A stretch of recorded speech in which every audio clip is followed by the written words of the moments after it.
Alors concrètement, la nourriture psychologique, c'est s'occuper de soi.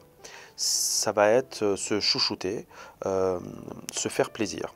Alors on s'y intéresse parce que la nourriture psychologique nous permet de faire face à l'adversité. Euh, nous allons faire face à de l'adversité tous les jours, des petites adversités, mais aussi des grandes.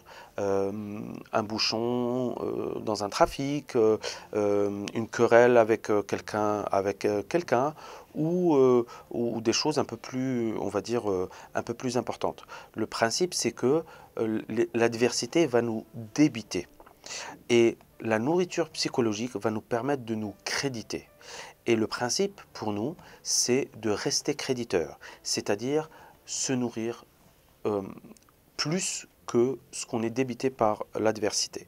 Quand on reste débiteur, notre cerveau va mettre en place un mécanisme de défense. Ce mécanisme de défense, c'est je vais par tous les moyens rechercher de la nourriture psychologique la plus rapide et la plus facile à avoir.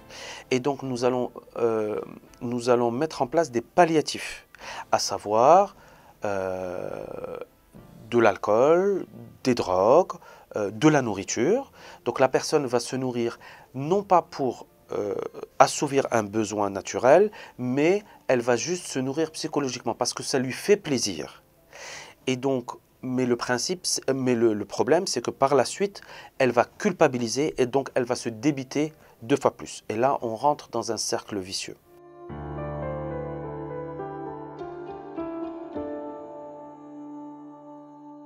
Concrètement, comment on fait pour se nourrir psychologiquement? Eh bien, pour se nourrir psychologiquement, nous allons faire une liste de choses faciles à faire, pas chères et rapides.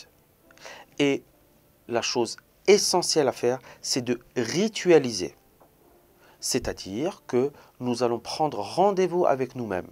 C'est-à-dire que dans notre planning de la semaine, nous allons aménager des plages horaires spécifiques à notre nourriture psychologique et que ça devient un rendez-vous incontournable et essentiel pour nous.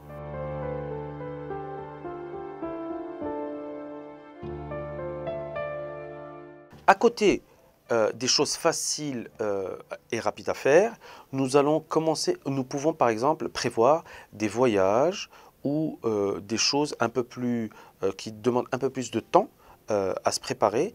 Et par contre, nous devons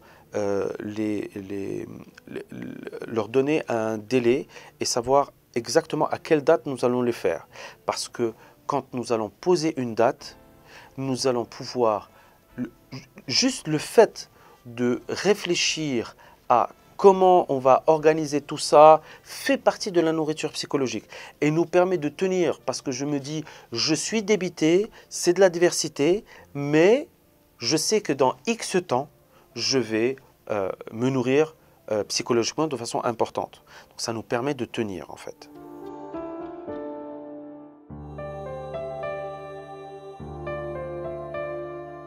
Alors, tous les êtres humains vont avoir une nourriture psychologique en commun qui leur permet d'avoir une haute dose d'énergie.